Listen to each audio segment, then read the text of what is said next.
Seren had rehearsed exactly one sentence for this moment. "There has been a mistake, Your Majesty."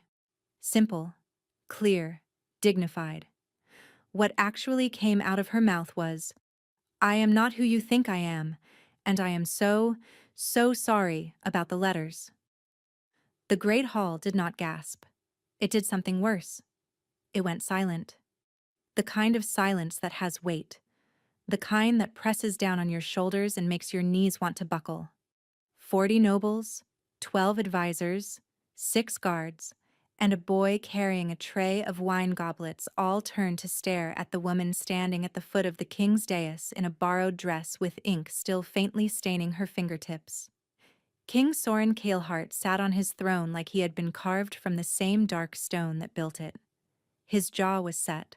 His gray eyes were fixed on her with an intensity that made her feel like a sentence being read very, very carefully. In his left hand, he held her letter. In his right, his own. The original, the one that was never meant for her. "You are not Lady Vela Ashbourne," he said. It was not a question. "No, Your Majesty," Seren managed. Her voice came out approximately 1 octave higher than usual. "I am a bookbinder. From Mirandale." Another silence, heavier than the last. "A bookbinder," he repeated, and she watched his thumb move across the edge of her letter, pressing into the paper like he could feel the words through his skin. She should explain. She should tell him how the courier had ridden into Mirandale 3 weeks ago with a sealed letter bearing the royal crest, addressed to the Lady of Ashbourne House, Mirren Road. How there was no Ashbourne House on Mirren Road.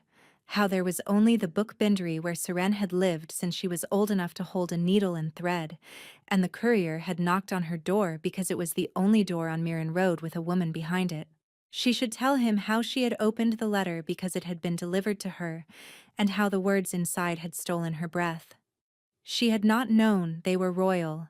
The seal meant nothing to a girl who had never seen one before. She had read them because they were the loneliest words she had ever encountered. A man writing to a stranger about the weight of something he could not name, about nights that stretched too long and rooms that felt too large. She had done something reckless. She had written back. Not as Lady Vela Ashbourne, not as anyone, just as herself, a bookbinder with ink under her nails and too many opinions about the way loneliness works. He had written again. She had written again. 3 letters each, spanning 3 weeks, each one longer and more honest than the last. His words grew rawer, hers grew braver. She told him about the way autumn smelled in Mirandale, about the satisfaction of a perfectly bound spine, about the hollow feeling of being surrounded by thousands of stories and never being the subject of any of them. He told her things she suspected he had never told anyone. And then the summons arrived. Not a letter this time, but an official decree with the king's seal and the words, "Lady Vela Ashbourne is commanded to present herself at court." Seren had stared at it, and the floor had dropped out from under her world. She was not Vela Ashbourne. She had never been Vela Ashbourne, and the man she had been writing to was the Alph King. She had considered running. She had considered burning the letters and pretending the last 3 weeks had not happened. But the summons was a royal command, and ignoring a royal command was treason, and Seren was not built for treason. She was built for binding books and making terrible decisions, apparently. So she had come. She had presented herself to the steward, who had looked at her borrowed dress and calloused fingers and asked if she was lost. She had been ushered into the great hall, introduced as Lady Vela Ashbourne, and had lasted exactly 40 seconds before the real Lady Vela Ashbourne's portrait on the far wall caught her eye. Golden-haired, blue-eyed, and breathtaking. Seren had dark hair, dark eyes, and a callus on her right middle finger from years of stitching leather. She could have kept pretending. But the king was looking at her, and his letters were in her memory, every word, and she could not lie to a man who had told her he was tired of people lying to him. So she had opened her mouth and ruined everything. Now King Soren stared at her across the silence of the great hall, and she watched him unfold her letter, the third one, the long one, the one where she had told him that the bravest thing a powerful man could do was admit he was afraid. "You read my letters," he said. His voice was low, controlled, but something beneath it cracked like ice under pressure. "Yes, Your Majesty. All of them. Yes." "And you wrote back?" His gaze dropped to her letter in his hand. "You wrote back with honesty I did not ask for, about things I told no one, to a man you believed was a stranger." Seren's throat constricted. "I thought you were lonely," she whispered. "I thought someone should answer." The king's expression did not change, but his hand closed around her letter, and something behind his eyes shifted in a way she could not read. "Take her to the east wing," he said to the guard nearest the dais. "She does not leave the palace grounds." Seren's stomach plummeted. "Your Majesty, please, I did not mean any harm." But he had already turned away, and the guard's hand was on her arm, firm and unyielding, and the great hall was watching her be escorted out like a criminal. The last thing she saw before the doors closed was the king pressing her letter flat against his knee, his thumb tracing the edge of the page the way someone touches something they are afraid to lose. The room they put her in was nicer than any room she had ever slept in, which made it worse. A bed with actual pillows, a window overlooking the eastern gardens, a fireplace someone had bothered to light. It felt less like a prison and more like a holding pen for someone the palace had not yet decided what to do with. Seren sat on the edge of the bed and stared at her hands. Ink stains on the left, a needle scar across the right thumb. Hands that belonged to a bookbinder from a village no one had heard of. Not to a woman who had just stood before the Alpha King and admitted she had read his private correspondence and responded to it like a fool. She had not slept. She had barely breathed. Every footstep in the corridor outside her door sent her heart lurching into her throat, expecting guards, expecting chains, expecting a sentence she had earned through sheer audacity. What she did not expect was a knock, followed by a tall, broad-shouldered man with steady brown eyes and the calm demeanor of someone who had spent his entire life managing crises he did not create. "Miss Seren," he said. "My name is Thane. I serve as the king's beta." "Am I being arrested?" Seren blurted. Thane blinked at her. "No." "Executed?" Also no. "Banished? Publicly humiliated? Thrown into a ditch?" The faintest crease appeared at the corner of his mouth. "The king does not throw people into ditches, Miss Seren. He has people for that." Seren could not tell if that was a joke. She decided not to ask. "You are being summoned," Thane said. "The king wishes to speak with you privately."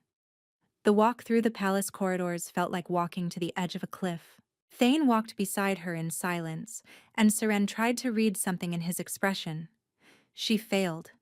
The man had a face like a closed book. "Is he angry?" she asked. "The king's emotions are not mine to describe," Thane said carefully. "That means yes." Thane did not confirm or deny. They stopped before a heavy wooden door carved with the Kaleheart crest, a wolf mid-stride beneath a crescent moon. Thane knocked twice and opened it without waiting for an answer. The king's study was smaller than she had expected. Dark wood, heavy curtains, a desk buried under papers and journals. Candles burned on every surface, too many of them, like someone was afraid of the dark. And behind the desk, the king stood with his back to the door, staring out the window at the gray morning sky. He did not turn around when they entered. "Leave us," he said to Thane. The door clicked shut. Seren was alone with the king. The silence stretched. He still had not turned. "You wrote that loneliness is not the absence of people," he said finally. His voice was quieter here, stripped of the authority it carried in the great hall. "You wrote that it is the presence of people who do not see you." Seren's breath caught. He was quoting her letter, word for word. Yes, she said. He turned then, and the morning light fell across his face, and Seren saw what she had not seen in the great hall. The shadows carved beneath his eyes, the slight hollowness at his temples, a tightness in his jaw that spoke of something clenched too long. I have a question, he said, his gaze locking onto hers with that same unsettling intensity. And I need you to answer honestly. I have been nothing but honest with you, Your Majesty, Seren said, and immediately regretted the edge in her voice. His expression shifted. Not anger, something closer to surprise. Yes, he said quietly. I suppose you have. He moved to his desk and picked up one of the many journals stacked there, flipped it open, and frowned at the page. His finger traced a line of writing, then stopped. He closed the journal slowly. The trade agreement with Heroin Province, he said. Do you happen to know what day that was signed? Seren stared at him. Why would I know that? You would not. He set the journal down. I would. I signed it. 3 days ago, apparently. He tapped the journal. I had to read that this morning to remember it. The words settled over her like cold water. I do not understand, Seren said carefully. Thane appeared in the doorway as though summoned by instinct.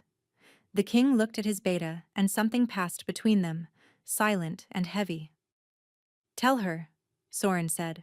Thane stepped inside and closed the door.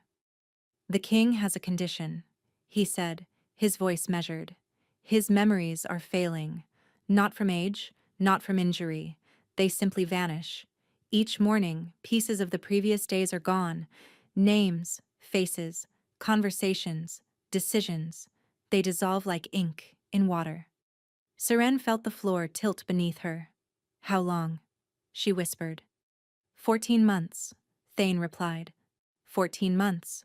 14 months of losing himself, one fragment at a time. Seren looked at the journals stacked across the desk, the shelves behind him lined with dozens more, and understood. He was writing everything down because his own mind could not be trusted to hold it. Why are you telling me this? She asked. Thane and the king exchanged another look. Then Soren reached into his desk drawer and withdrew a bundle of papers tied with cord. Her letters. All 3 of them.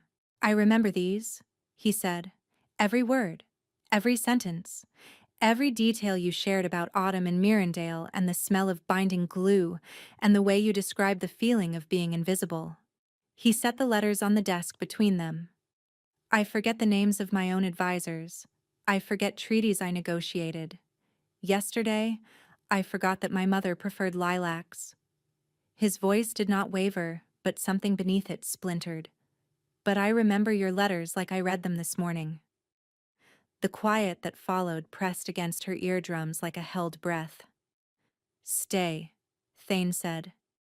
We need to understand why this is happening.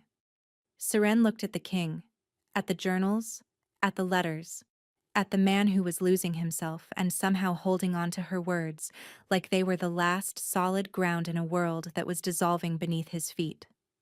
She did not have a choice. She knew that. But she also knew she would have stayed even if she did. The arrangement was simple. Seren was to remain in the palace as the king's personal scribe.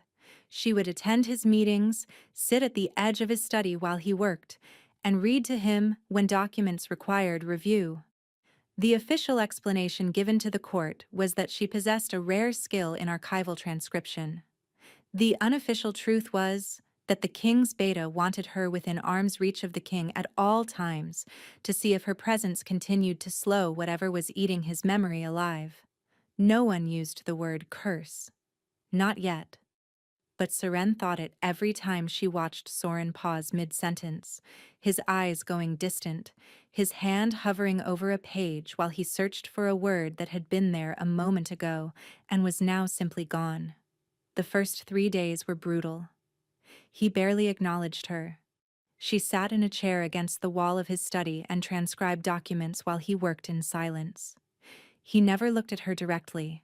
He spoke to her only when necessary, his tone clipped and formal, as though she were a piece of furniture he had been forced to accommodate. She understood. She was a stranger who had stumbled into his most closely guarded secret. A nobody from a village no one could find on a map, sitting in his private study, watching him forget. On the fourth morning, it happened. 3 advisors had gathered in the study to discuss a border dispute with the Valthan territories. Seren sat in her usual chair, quill in hand, recording the conversation. The lead advisor, a sharp-jawed man named Counselor Orin, was explaining troop movements along the northern pass. The king listened, nodded, asked a precise question about supply routes, and then stopped. His mouth opened. No sound came out. Seren watched his eyes go blank for a fraction of a second, like a candle flickering in a draft. He had lost it. The thread of the conversation, the name of the pass, maybe both. Counselor Orin waited. The other advisors shifted uncomfortably. Without thinking, Seren leaned forward slightly and murmured, "Grey Hollow Pass, Your Majesty. 14 supply wagons diverted last week due to flooding on the eastern route." The words were barely audible, pitched only for him. Soren's gaze cut to her, sharp and startled, and for a moment their eyes locked. Then he turned back to Orin and continued the discussion as though nothing had happened.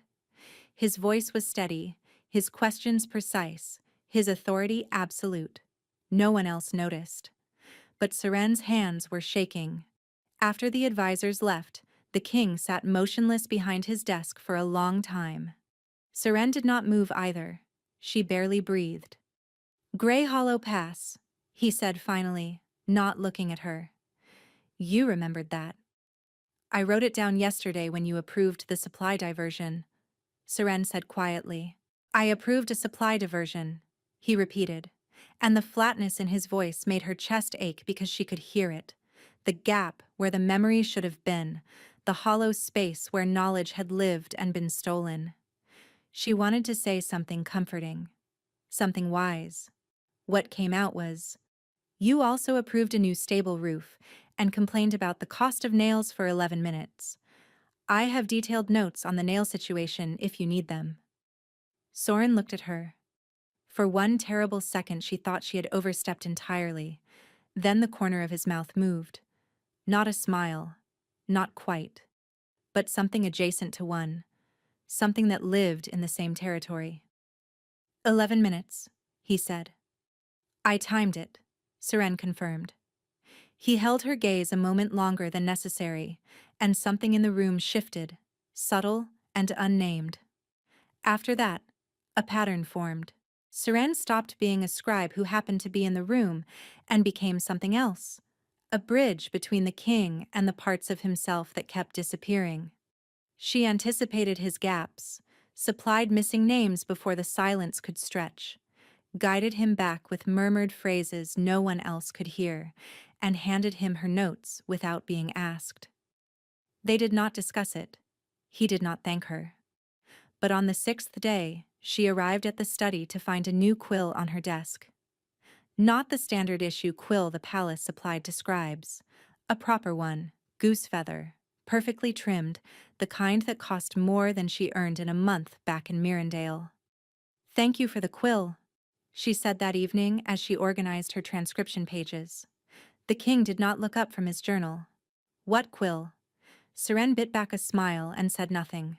The next morning, a pot of ink appeared beside the quill. The morning after that, a leather folio embossed with a small crescent moon. She stopped mentioning them. He stopped pretending he had not placed them there. On the 9th day, Seren arrived early and found the king already at his desk, his journal open in front of him, his pen unmoving. He was staring at a page near the front. The ink was older there, faded slightly, written in a hand that was shakier than his current one. He did not hear her enter. She saw the words on the page before she could look away. Mother's voice. "I am forgetting the sound." Lower than most. She hummed when she was thinking. What was the melody? Seren's throat closed. She backed toward the door, but her heel caught the edge of the rug, and the soft scrape made him look up. He closed the journal immediately, his face shuddering like a door slamming shut. "You are early," he said, his voice perfectly controlled. "I am sorry, Your Majesty." "There is nothing to apologize for." But his hand stayed pressed flat against the journal's cover, guarding it like a wound. That night, alone in her room, Seren pulled out the letters she had brought from Mirandale. She read them again by candlelight, and this time the loneliness in them hit differently, because now she knew what was behind it. He was not just isolated, he was disappearing. Every raw, honest word he had written to her was a man trying to pour himself onto paper before there was nothing left to pour. She pressed the letters to her chest and blinked hard against the sting in her eyes. The next morning, she found a single entry in his journal that he had left open on the desk, turned to a page near the back. She was not sure if he had left it deliberately or simply forgotten to close it. The entry read, "The bookbinder remembered the melody. I did not ask her to hum it. She simply did, while sorting her pages, as though it were nothing. I have not heard that melody in 4 months. She cannot know what she has given back to me. She cannot know that I am afraid of what happens when she leaves." Sirin sat down slowly, her hands trembling, and stared at the words until they blurred. 2 weeks passed, and Siren discovered that proximity to the Alpha King was an education in contradictions. He was terrifying and meticulous, brutal in counsel and gentle with the stable hounds that followed him across the courtyard. He could silence a room with a look, and then lose the name of the man he had just silenced. He wrote with the discipline of a scholar and forgot what he had written by morning, and he was paying attention to her in ways she was only beginning to notice. It started small. A book appeared on her desk, a collection of folklore from the eastern provinces, with a slip of paper marking a story about a girl who bound the wind into a leather spine. She had mentioned that story once, in passing, during a conversation he should not have remembered. Then the fire in her quarters started being lit before she returned each evening. She had not mentioned being cold. She had simply rubbed her hands together once in his study. A reflex, nothing more. But the fires appeared anyway, and they were always perfectly stoked, and she stopped pretending she did not know who had ordered them. One evening, as the palace settled into the heavy quiet of late autumn, Siren sat in her usual chair and read aloud from a territorial survey while the king worked. It was dry material, boundary disputes and acreage tallies, the kind of prose that could put a wolf to sleep. She added commentary without meaning to. This section claims Lord Harwell's eastern pasture extends to the river, which is fascinating because Lord Harwell's own correspondence from last spring puts the boundary at the old mill, which is a full quarter-mile shorter. Someone is lying, and my money is on the man with the larger sheep herd. She glanced up. The king had stopped writing. He was looking at her with an expression she could not decode, focused and intent, like she was a passage in a language he was still learning to read. "What?" Siren asked, suddenly self-conscious. "You do that," he said. "Do what?" "Make things interesting." He paused as though the admission had cost him something. "Reports, documents, territorial surveys, they are necessary, but insufferable. You make them something I want to listen to." Siren felt heat crawl up her neck. "It is just reading, Your Majesty." "No," he said, quieter now. "It is not." They held each other's gaze for a moment too long. Siren looked away first, her heart hammering, and pretended to find her place in the survey. Later that night, she told him a story. Not from a book, from memory. A tale Odessa used to tell her as a child about a lighthouse keeper who fell in love with a storm and spent her whole life learning how to stand in the wind without being knocked down. She told it because the study was quiet and the fire was low, and he had that look again. The one he wore when the forgetting pressed too close, and the journals were not enough. She did not notice when he set down his pen. She did not notice when he leaned back in his chair, his shoulders loosening for the first time all day. She only noticed when she finished the story, and the silence that followed was not heavy, but warm. "The lighthouse keeper," Soren said the next morning when she arrived. "Did she ever learn?" Seren froze in the doorway. "Learn what?" "To stand in the wind." He remembered. Not just the story, but the question at its heart, the detail she had left unresolved on purpose. She stared at him, and something enormous and terrifying shifted in her chest. "I do not know," she said honestly.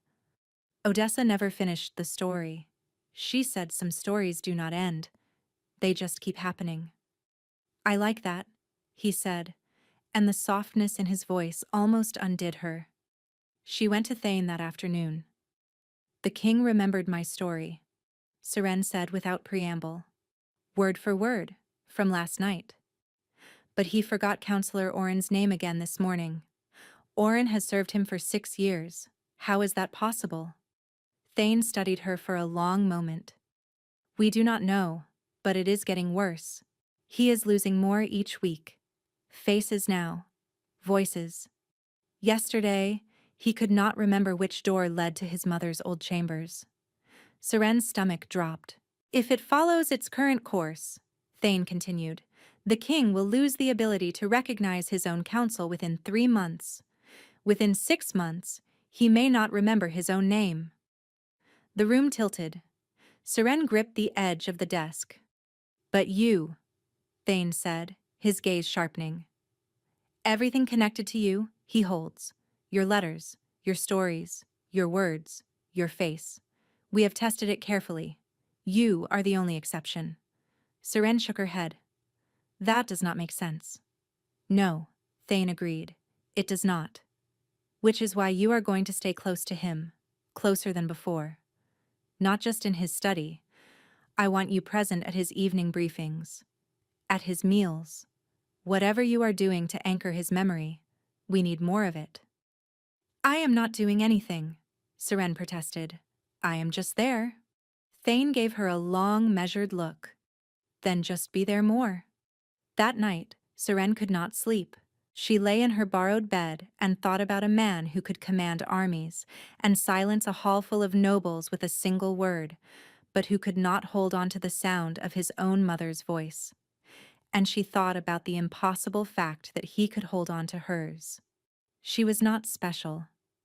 She was a bookbinder from a village that did not appear on most maps. She had no magic, no bloodline, no gift. She had only ever had words, other people's words, copied and bound and preserved for someone else to read.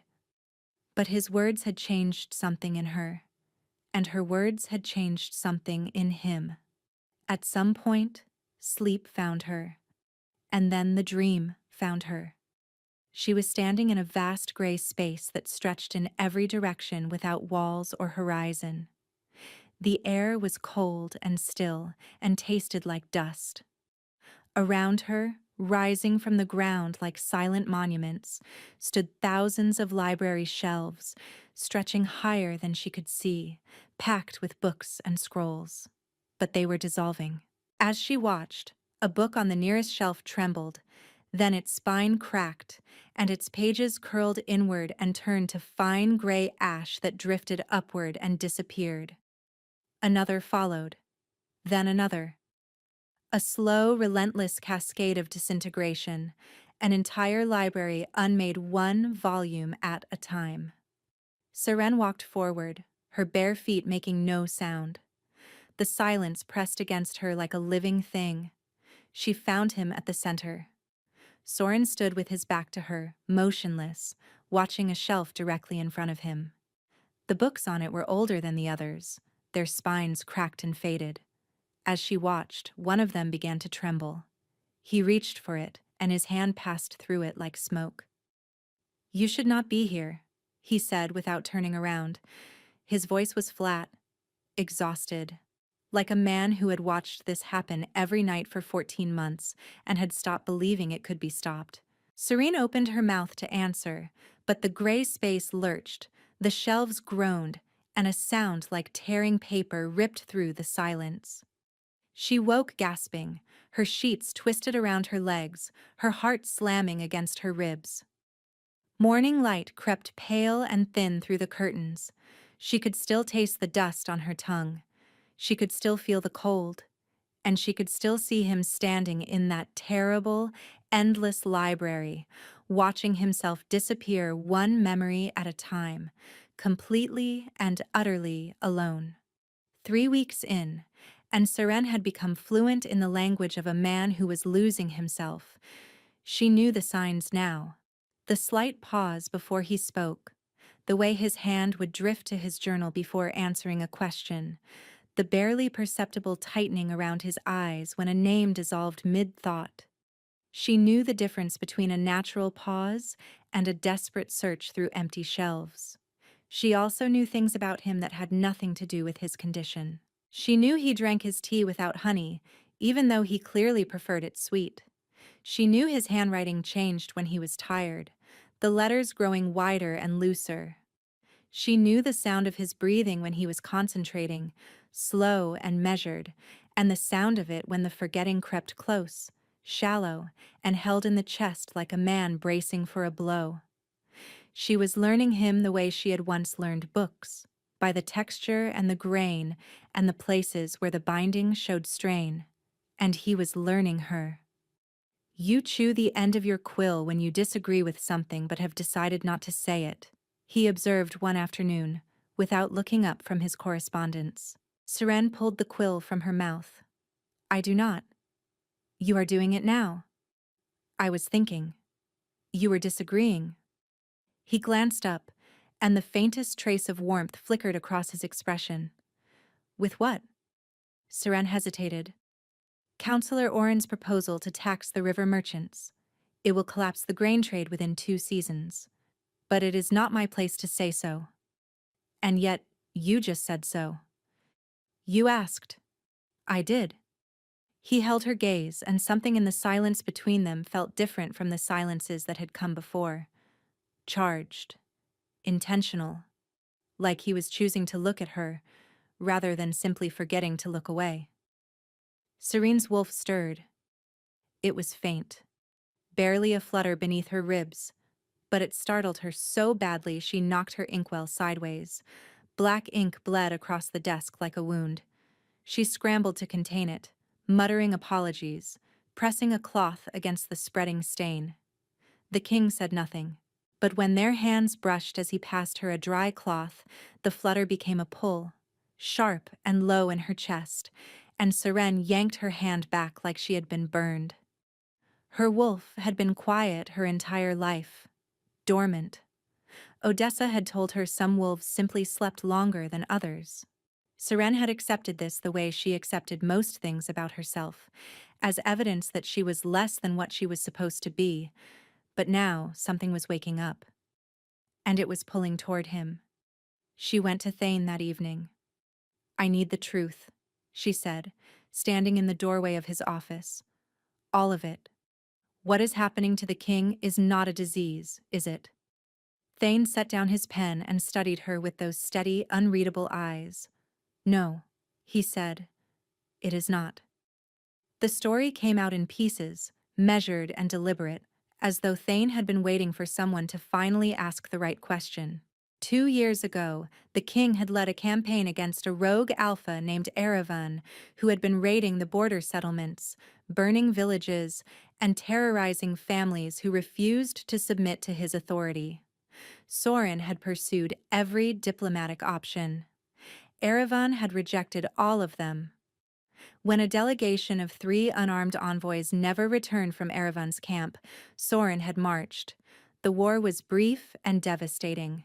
Erevan fell in the final battle, but his bonded mate, a woman named Lysara who carried the old gift of memory craft, had knelt beside Erevan's body and spoken the curse through her grief. You have taken everything I will ever remember, Lysara had said.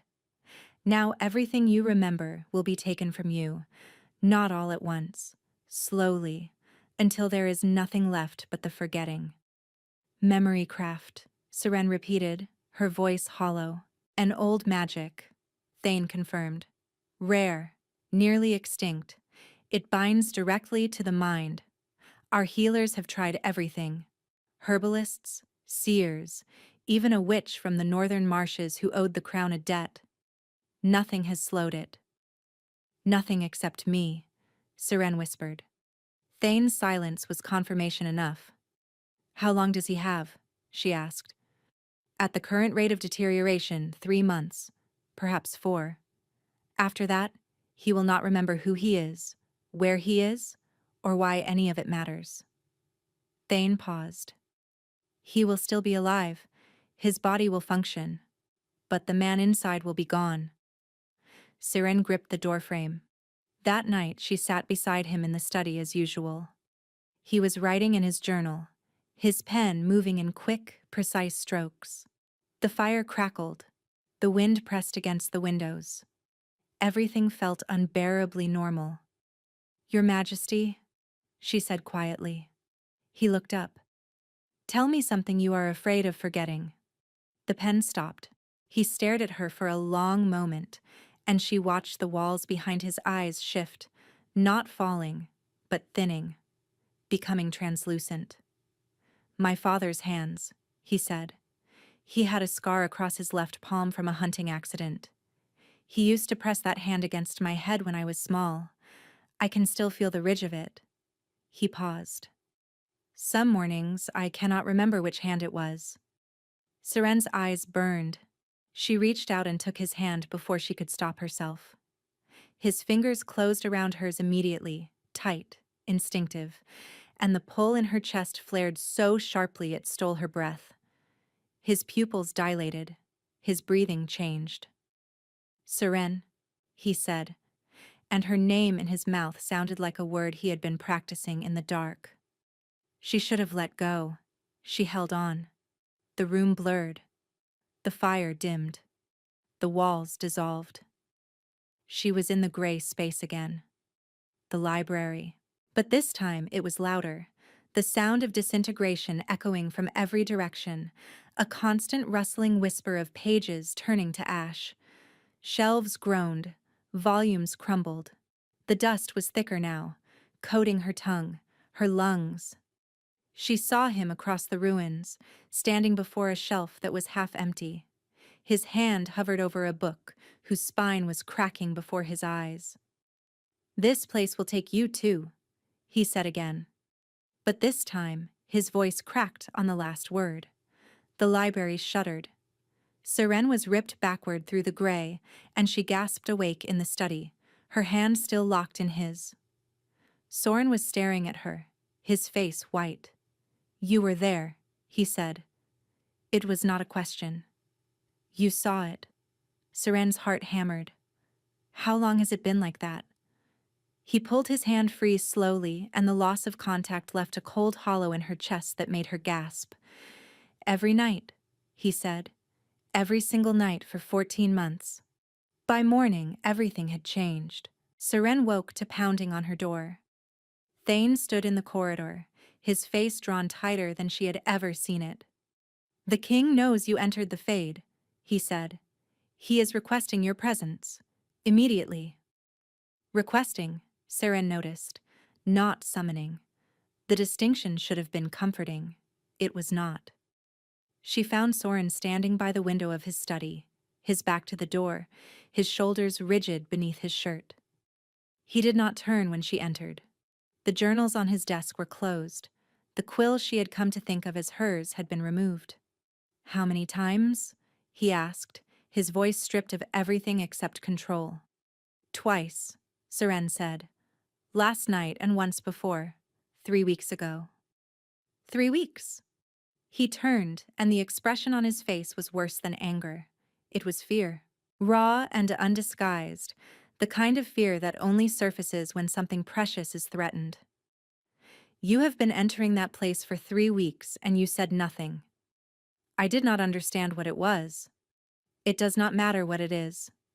His voice rose, then caught, and he pressed his hand against his mouth like he was physically holding the words back. When he spoke again, it was quieter, but no less devastating.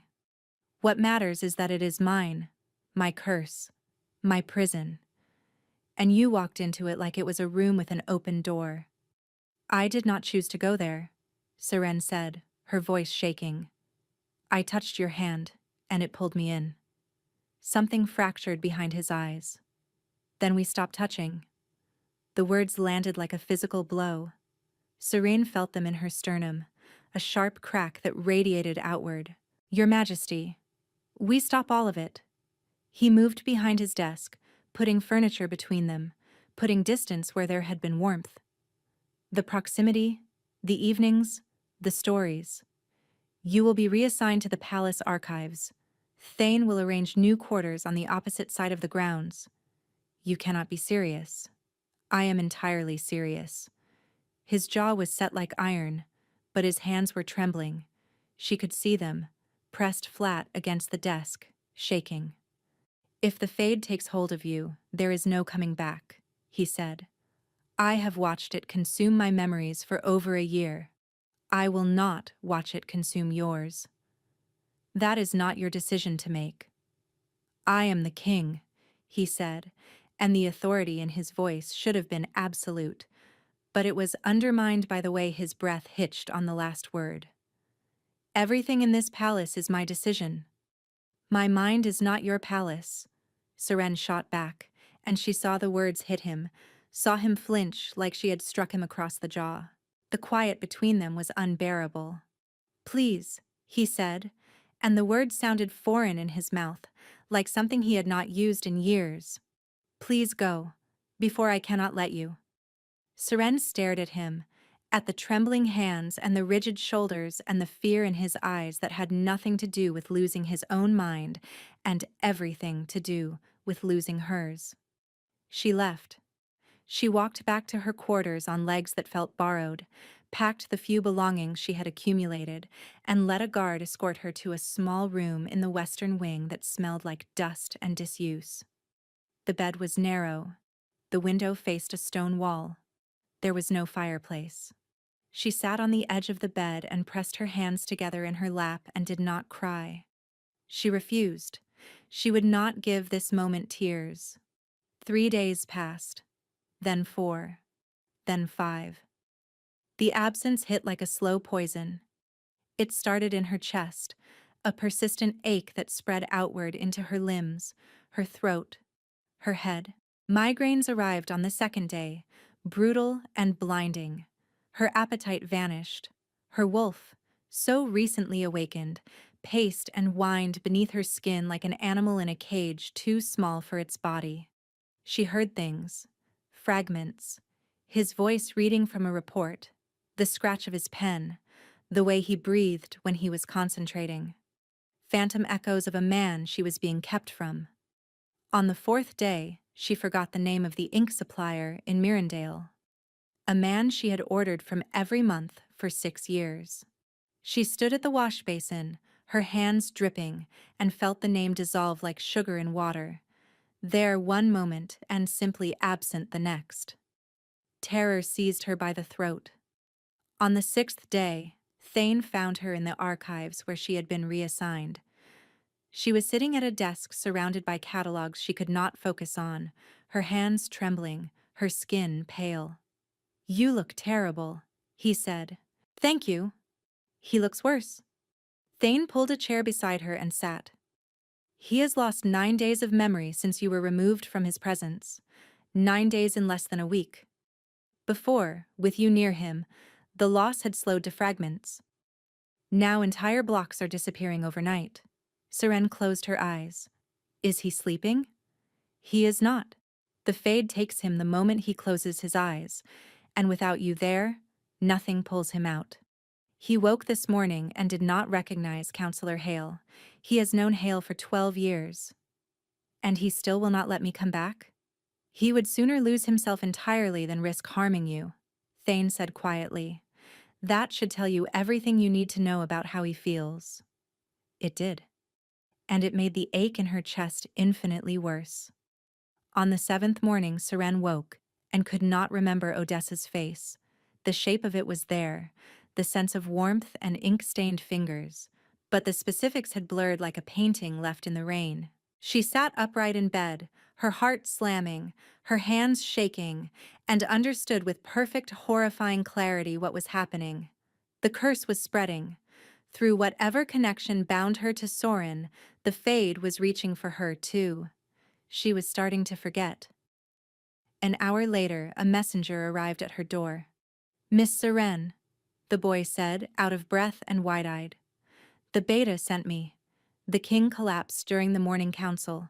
He did not recognize where he was. The boy swallowed. He did not recognize himself. Seren ran. She did not wait for permission. She ran through corridors and past startled servants, her breath tearing in and out of her lungs until she reached the council chamber. The doors were open.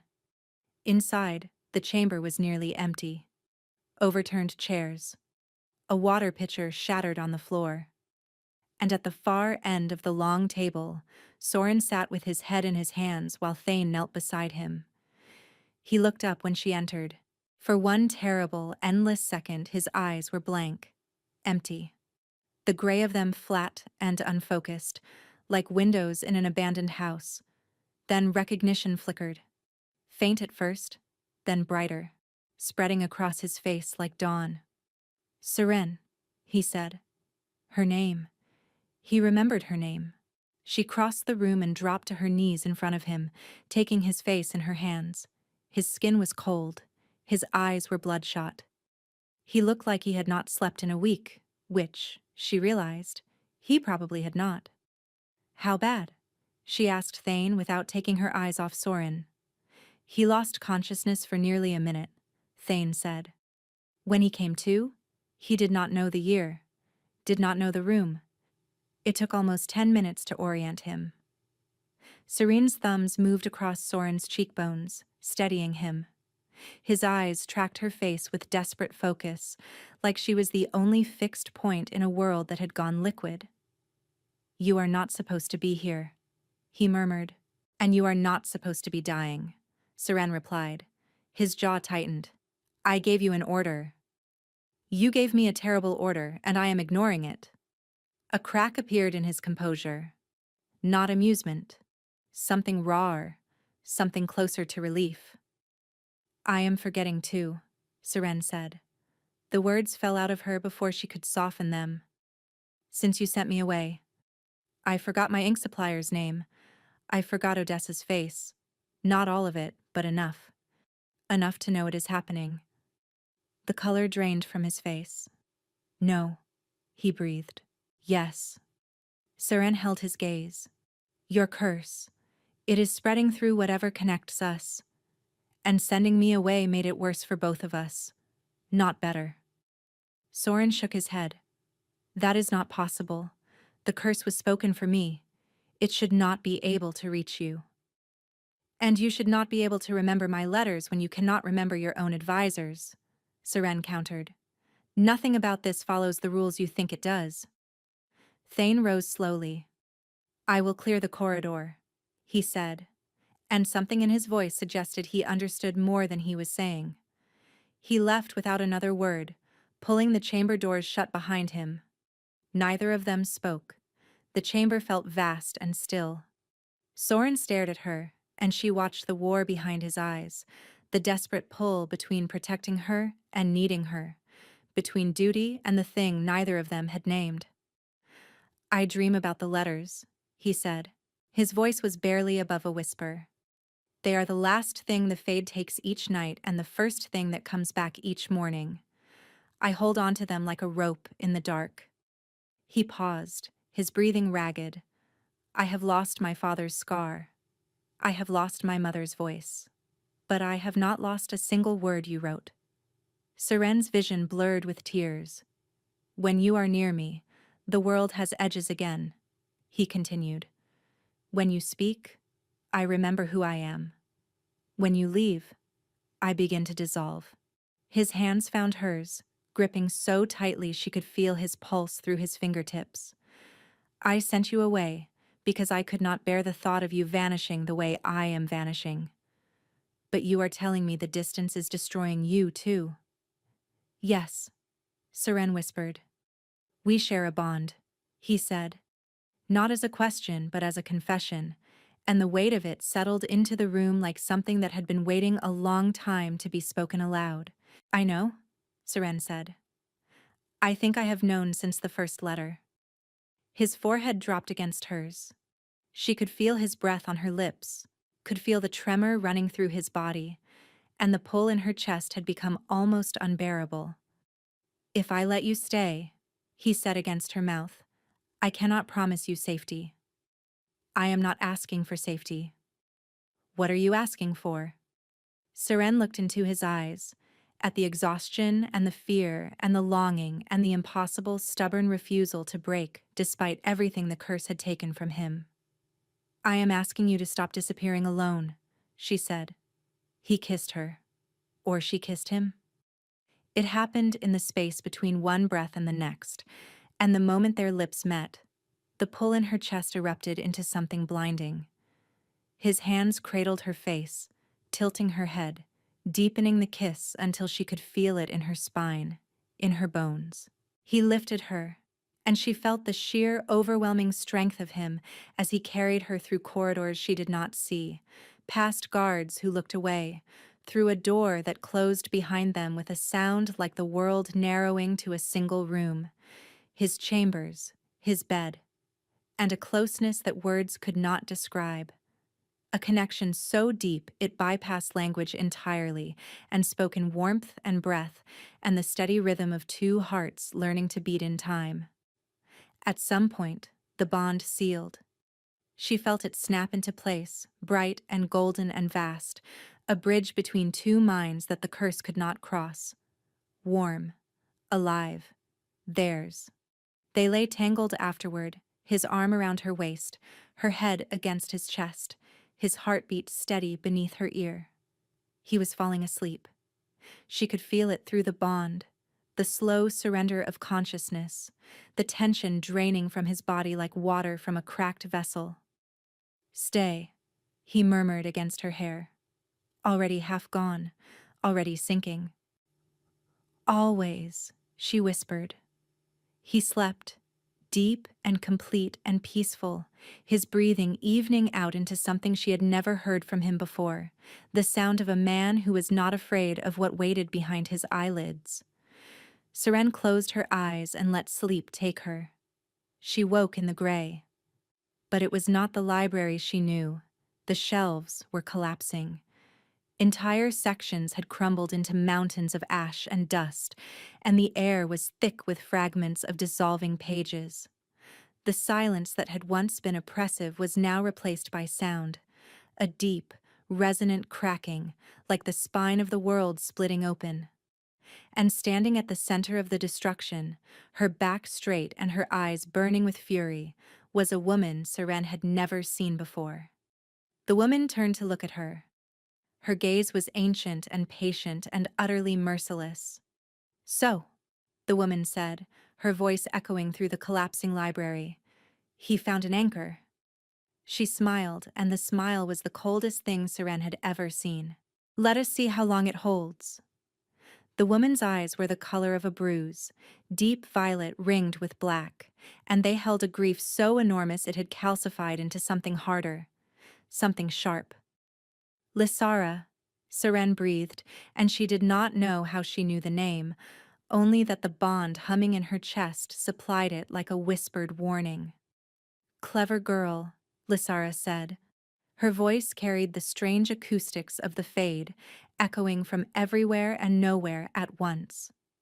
He told you about me then. Did he tell you what he took? Seren's stomach turned. He told me enough. There is no enough. There is only everything, and that is what I will take from him.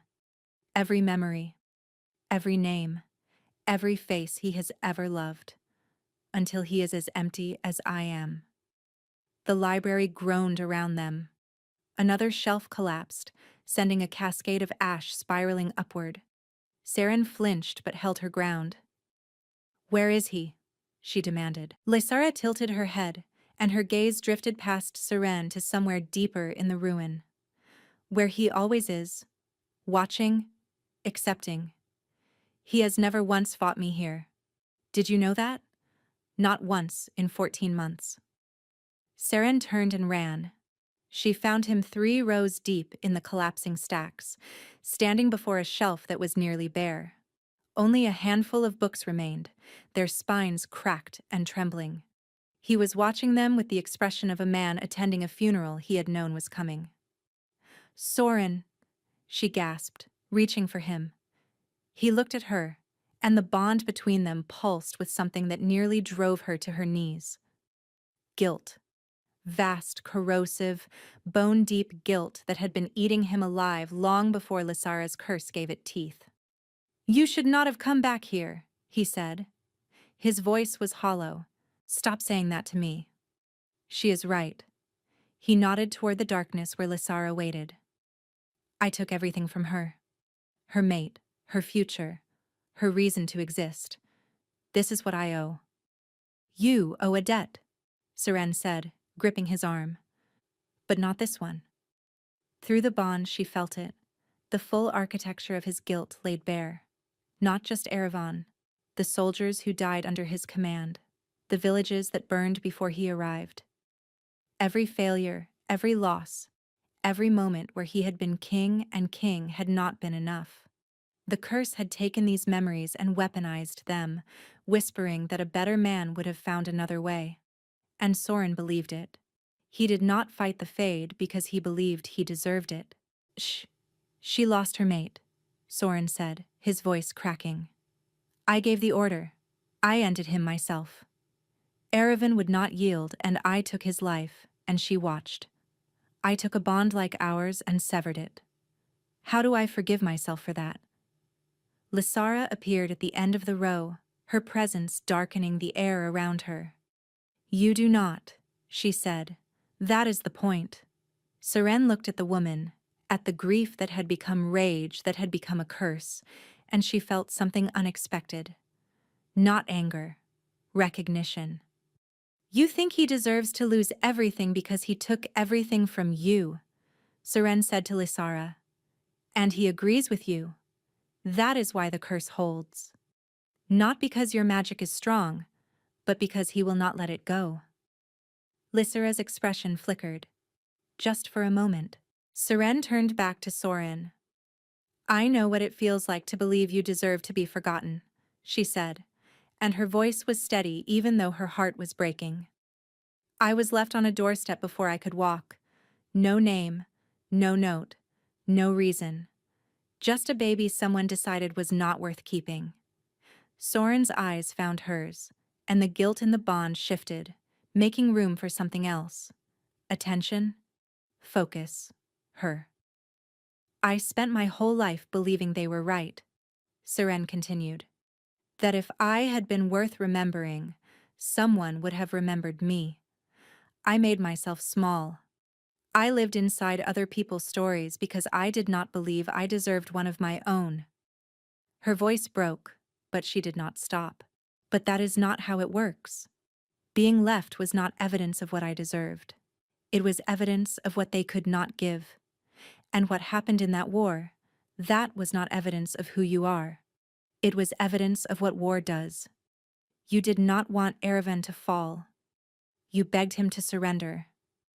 And when there was no path left, you did the terrible thing that needed to be done so that innocent people could survive." She took his face in her hands and made him look at her. "You are allowed to carry the grief. You are allowed to honor the dead. But you are not allowed to let it consume you, because the people you saved are still alive, and they need their king, and I need you, and I refuse to watch you disappear into a debt you have already paid." The Fade trembled. Lysara stepped forward, her violet eyes blazing. "He took my mate from me." Seren looked at her, tears streaming down her face. "And I am sorry. I am so sorry for what you lost. But keeping him here will not bring Erevan back. It will only make sure 2 people are destroyed instead of 1. You are not punishing him anymore. You are punishing yourself, trapping yourself in this place right alongside him, reliving the worst moment of your life every single night. Lysara's face contorted. You do not know what it is like. To lose the person who makes the world make sense? Seren whispered. I almost do. I am standing here watching it happen. The stillness that followed was absolute. Lysara looked at Soren. He looked back at her, and for the first time, instead of guilt, Seren felt something else move through the bond. Compassion. A sorrow that was not about himself but about the woman who had lost everything and built a prison from the wreckage. I am sorry, Soren said. Not the hollow apology of a man accepting punishment. The real, wrecked, human apology of a man who understood loss because he was living it. I am sorry, I could not find another way. Lysara's hands clenched at her sides. Her jaw trembled. Let him go, Seren said gently. Let yourself go. For a long, suspended moment, nothing moved. Then Lysara closed her eyes. A sound escaped her, not a word, not a scream, but something older than language, a grief finally allowed to be grief instead of vengeance. The library shuddered. The crumbling stopped. And then, slowly, impossibly, a book on the nearest shelf began to rebuild itself. Pages reformed from ash, drifting upward and settling back into place. Then another. Then another. Lysara opened her eyes. They were clear for the first time, the violet bright and washed clean. She looked at Soren one last time, then turned and walked into the gray, and the fade absorbed her gently, like arms opening to welcome someone home. The library rebuilt itself around them, shelf by shelf, book by book. Soren dropped to his knees and Seren caught him, held him as 14 months of accumulated anguish finally broke the surface and poured out of him in great, shaking waves. I have you, she whispered into his hair, pressing her lips against his temple. I have you, and I am not letting go. She woke in his arms, in his bed, in the warm, amber light of a winter morning. Snow pressed against the window panes, and the fire had burned to embers, and Soren was awake beside her, looking at her with eyes that were clear and full and present. My mother hummed in the key of D, he said softly, and my father's scar was on his left hand. Seren smiled through her tears and pulled him closer. The curse did not lift like a veil. It receded like a tide, slowly and unevenly, leaving behind stretches of clarity punctuated by pockets of fog that thinned a little more each week. Some memories returned whole. Others came back in fragments that Soren learned to hold gently rather than grip. The names of his advisors settled back into place. The treaties and trade routes rebuilt themselves in his mind piece by piece. Some things did not return. He never recovered the melody his mother used to hum, only the key. He never fully remembered the color of his childhood bedroom walls. He learned to let those gaps exist without panic, to treat them as the natural texture of a life lived rather than evidence of something stolen. Seren helped. Not by filling the gaps for him, though she could have, but by reminding him that a story did not need every word intact to be worth telling. Their mating was formalized at the winter court. The whispers were predictable. A bookbinder from a village most could not find on a map, standing beside the Alpha King in borrowed finery, smelling of ink and binding glue. The court did not know what to make of her. Soren did not care. They will adjust, he murmured against her temple the night of the ceremony, his arm tight around her waist, his voice rough with a contentment she still was not used to hearing. And if they do not, Seren asked, then they can take it up with their king, who happens to remember every single word his mate has ever spoken to him. He paused, including the part about the nail budget, which I have not forgiven you for documenting. Seren laughed, and the sound filled the room like light. Now, months later, she woke to pale winter sunlight and the steady rhythm of his breathing beside her. No fade, no crumbling library, no ash. just warmth and stillness, and the quiet miracle of a man who slept through the night and woke remembering who he was and who he loved. She settled against his chest. His arm tightened around her without waking. Outside, snow fell softly on the palace grounds, covering everything in white, and Seren closed her eyes and let the silence hold them both.